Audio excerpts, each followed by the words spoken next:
How's it going, everyone, and welcome back to another video. I'm your host Frenzy, and today I want to talk about the test room update for Pirate 101, the summer update of 2025. And I have to say, overall, I liked it. I thought it was really good. It was a lot better than I expected it to be.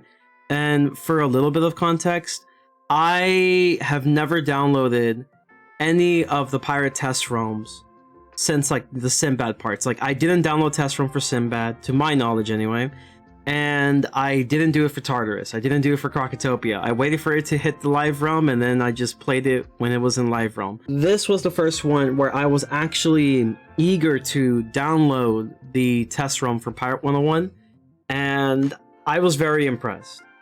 Because initially we were given the big teaser that we're going to be getting a level cap increase. So we're going from 70 to 75. What that means is that companions are going to be getting their new sets of epics. Basically, they get an epic point, which they can use for their chaining abilities or to try to get a specific type of build going. So for example, one of my characters that did actually change would have been Ratbeard.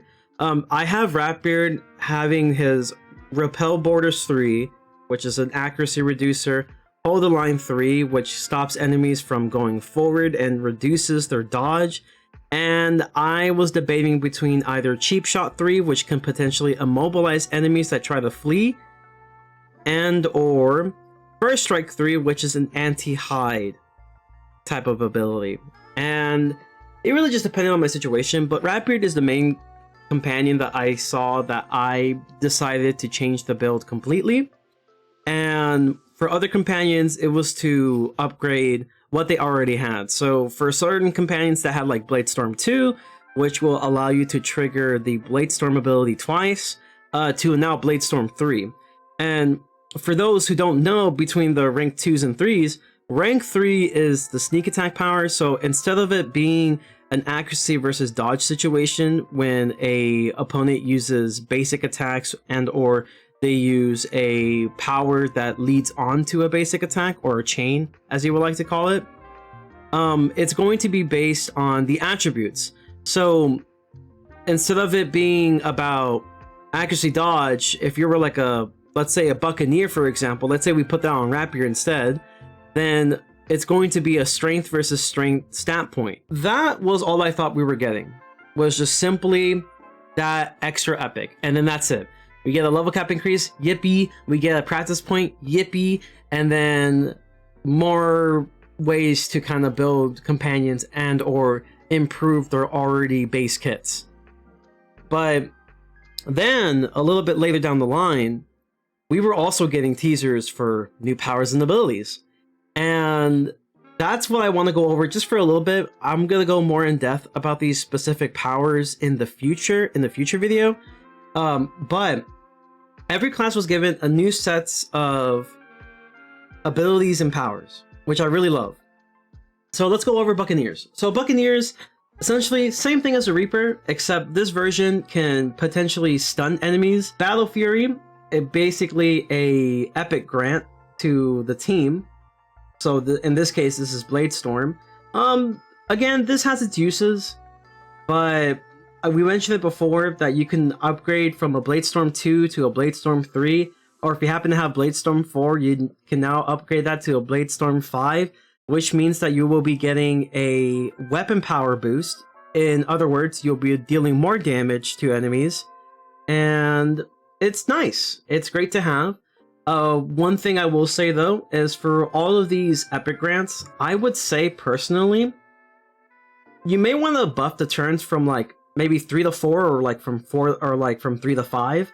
I would say 3 to 4 might be fair, because the reasoning for this is when you use this specific power, it's going to count the turn that you use the power as a turn. And the problem with this is that usually your turn 1s are going to be the planning phases. So you don't really utilize these epics until the following round, unless somehow the enemies happen to be within reach and you use it then. But most of the time, you usually like to use powers like this for the round after, not the round during the use of the power. So I would say personally, maybe up the amount of rounds from 3 to 4. That way you actually get 3 turns of actually utilizing the power. Then you get Ram.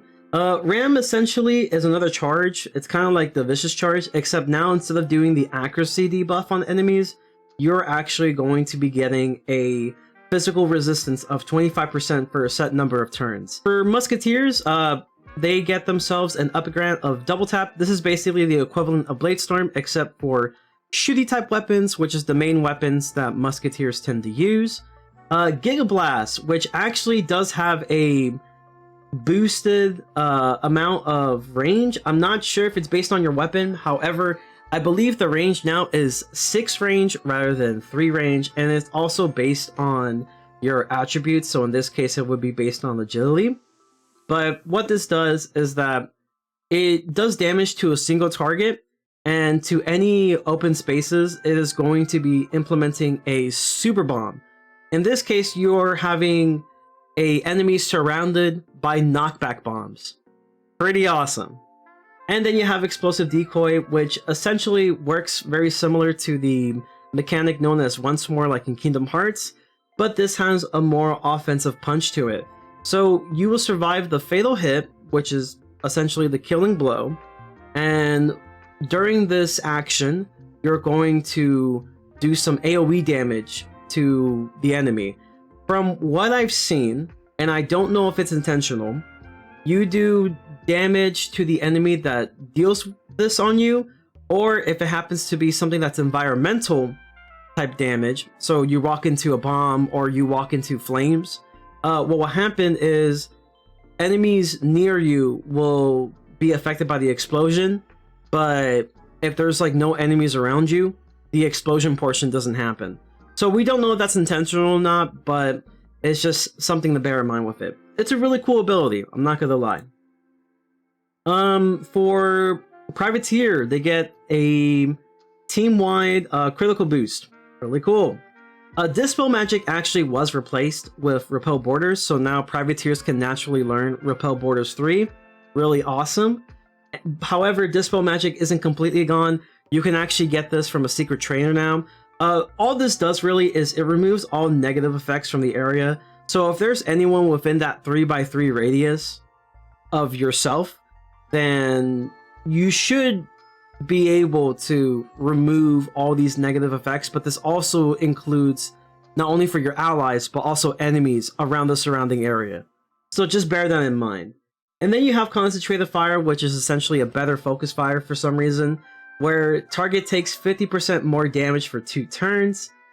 I think the only issue I have with this is that I feel like this should probably be a situation where maybe make this last like 3 turns, or if you want to keep the 2 turns, that's fine. But Focus Fire should probably be a little bit more. I would say Focus Fire should last, I guess, double the amount of what Concentrated Fire is, so maybe have it 4 turns. Or you can have it to where it's like 3 turns Concentrated Fire, or either keep the 2 turns and have Focus Fire be 5 turns. I feel like that's fair. For Swashbuckler, Shadow Dance actually was recently changed. Not only do you get yourself the critical buff, but you also get yourself a 10% weapon power buff, so you do more damage for a set number of turns. Really cool. Fatal Blade pretty much has stayed the same. This is a single target range attack from a Swashbuckler that does damage to the enemy, makes the enemy take 10% more damage, and applies poison for 3 rounds. I'm not sure if it's poison or bleed, I believe it's just poison, but you get the picture. Then Ambush is the one ability, unfortunately, I was not able to trigger.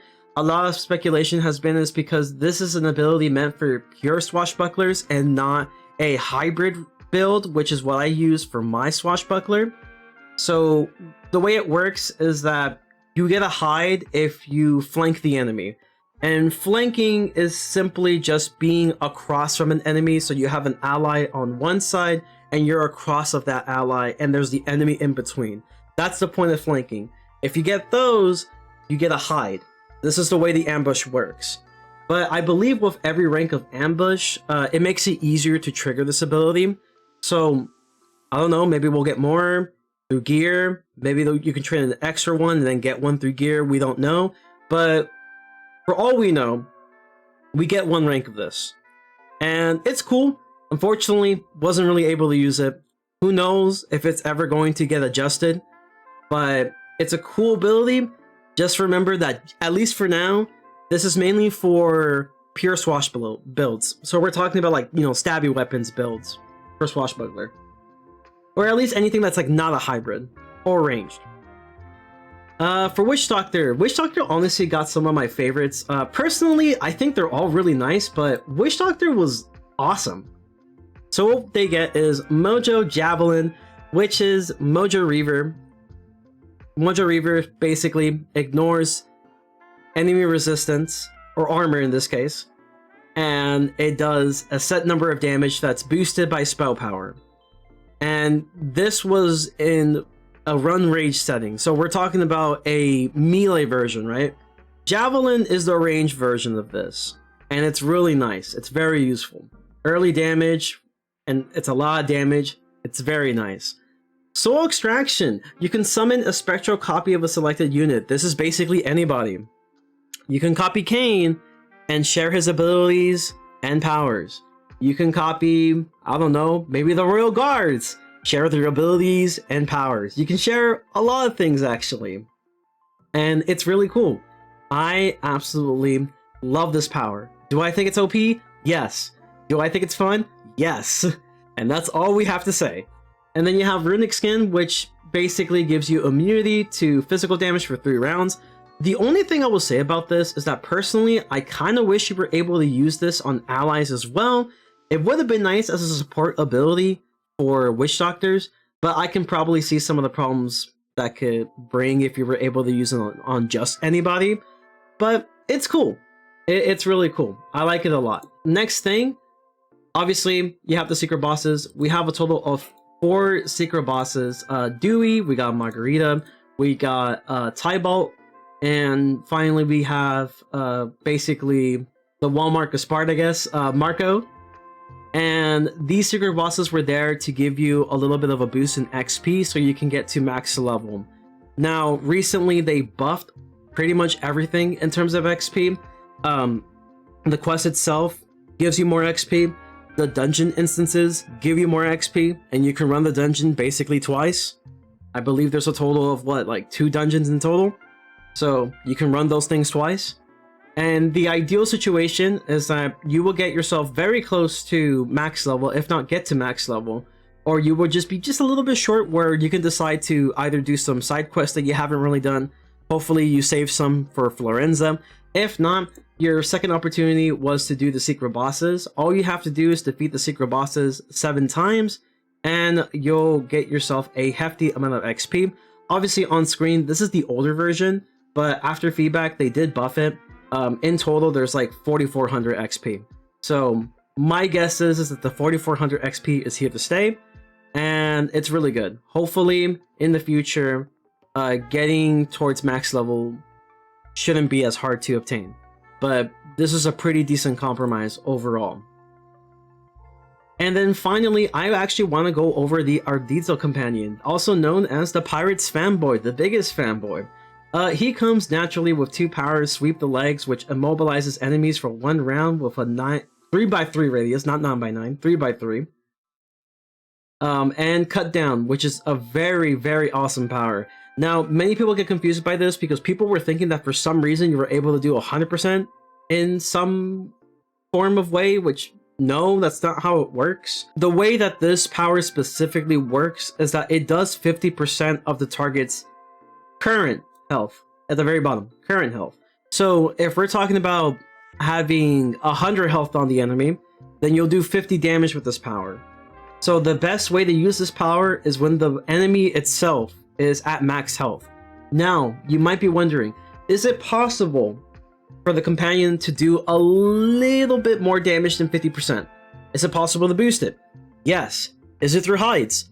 No. Hides don't affect this whatsoever. What does affect it, though, surprisingly, or rather unsurprisingly, is powers like Concentrated Fire. So the way this will work, right? Let's say the enemy had 100 health or so. That 50% health from Cut Down is going to do 50 damage. Because, you know, 50% of 100 is 50. Concentrated fire will basically add a little bit more to it, but it's going to be based on the amount of damage that you're going to be dealing with anyway. And it's not necessarily always perfect, but by the numbers, we're essentially talking about a situation where you're getting 50% more damage on, 50 damage. So 50% of 50 is 25, meaning that potentially you can do from 50% of target's current health to potentially around 75% of the current health. So you won't get to the 100%, but you'll get very high. And you can technically get all the way up to maybe 75% of the target's health if you were to combine this with concentrated fire. I don't know if it's exactly 75%. I feel like there is some things that tend to change it a bit, like resistances and all that, but overall, this is indeed going to be doing more than 50% potentially if you were to use something like concentrated fire. Again, this is a very cool power, but ideally, the best time to use it is when the enemy is at max health. So just bear that in mind. And if you want to take a look and pause for a second about the variants of this companion, here are the stuff that it can get potentially for the Witch Doctor. This is my personal favorite. I really like the fact that they gave this one the Mojo Blades, and you can actually train Mojo Javelin.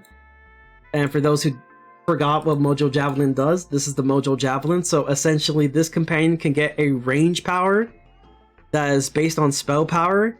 And yes, you can actually make this companion a will-based companion, so they will be benefiting from Mojo even from far away. And I'll get to that in a second. But yeah, very solid companion for Witch Doctor. Here's the Swashbuckler variant here. I just kind of made this one personally like a typical chaining Swashbuckler or agility-based companion. The Privateer version, not too bad. Works pretty decently. And my least favorite is the Musketeer version.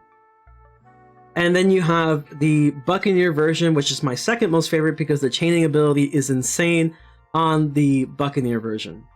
I will say though, Swash is actually pretty good because with the use of hides, like a team hide, he can bypass, hold any kind of like crowd control epics like Hold the Line, Repel Borders, Overwatches, and it's very useful to be able to use the cut down power a lot easier. But here's the thing I wanted to note. If you noticed, his attributes here, strength, agility, and will, are pretty close together. So if you want to make this companion to be based on a specific attribute, so let's say you wanted to keep it the Buccaneer attribute, like the strength attribute, you don't really need to grant a talent that's strength based, but you can if you like. You will get to the point where you'll probably do it anyway, but that's really up to you. I would say just do it just so it doesn't get like, an issue between strength and will type of situation. I did it anyway, but you don't necessarily have to. If you wanted to make it will based, you can basically give a grant of will during the talent section. And then if you want to make it agility based, you can give a grant of agility. I believe just one rank should do if you wanted to make it more agility based. I thought that was actually a really cool thing because that means that he can work for essentially every single school. And for every school, this companion is very solid except for Musketeer. And the reason I don't like Musketeer's version is because the way that this companion is supposed to work is that he's supposed to be a kind of like an anti-musket type of companion, but like melee based. And there lies the problem. It's an anti-musket that's melee based. So the ability known as Gunstinger is essentially a free attack against ranged enemies, in this case musketeers. The problem with this is that you have to be within the range, and that range is by one square space of a musketeer, basically 0. You have to be basically facing the musketeer to actually utilize this ability. And all the ability does is it could proc some chains, maybe. It could potentially poison the enemy, maybe. But in the ideal scenario, when you're going against an anti-musket, in my opinion, you're better off using someone like Booster Cogburn and hope for the chance that True Grit 3 can stun the enemy. that is a more ideal situation in my personal opinion. So the way I would go about this companion is maybe remove Gunstinger, probably give it some powers that are a lot more in line with anti-musket. If you wanted to keep Gunstinger, I would say maybe change the way it works, where it could potentially reduce the range of enemies that are ranged. I feel like that would be a lot more ideal than simply having it where it could potentially poison them. Like, sure, you can do more damage to them, it might be easier to defeat them, but at the end of the day, you still have to get within the face of the companion, or rather the enemy, and if the enemy has Overwatch 5, it's gonna be pretty hard to get to that point where it becomes useful. So just kind of something to keep in mind. Again, this is my least favorite one. However, he still works pretty well. You could still make him a pretty decent chainer and it'll work just fine. It's just that my personal opinion, it could have been a little bit better. But overall, this companion's really solid for every character, every class. Least favorite is Musketeer, but again, that's just my personal thing. And there is ways to improve it, but again, there's still a very solid free companion for everyone. One more thing I would like to note. This companion can actually give a potential buff to the entire team by using basic attacks. There's a 25% chance to grant a buff to the team. For example, Witch Doctors is 15% spell power, Privateer is 15% crit rating, Buccaneers and Musketeers get 15% weapon power, and Swashbucklers get 15% dodge. So overall, like I said before, very solid companion for every single class. Musketeer is probably the most underwhelming version, but again, it's not terrible. It's still a solid free-to-play companion. But yeah, there's a lot of stuff that I really liked about this update. Obviously, it definitely had hiccups with like the soft locks and everything, but the developers for Pirate have been very open to feedback, and it's really great to see how quickly they were able to resolve a lot of the issues. I believe that there is a chance that we might actually be able to sell to Trianon. A lot of players complained about that they wanted to sell the Skyway to get to where they want to go. But overall, gotta say, very solid update. If I were to give this a rating, I would say this update is definitely worthy of a 9 out of 10. This is a fantastic update, and if the gear happens to be mid, I'll be real, I wouldn't mind it too much because there is a lot of things to farm in this game already, and I would say, you know, while it would be nice to have, you know, some other gear to farm for, at the same time though, for what we were given, I'm more than satisfied with the update. However, let me know what you think down in the comments below. If you enjoyed this update, if you didn't like it, let me know why you didn't like it or why you did enjoy it. But with all that being said, thank you so much for watching. Make sure to subscribe, be a part of the Frenzy Familia. We would love to have you here. And as always, to everyone watching, remember to stay frenzy and peace.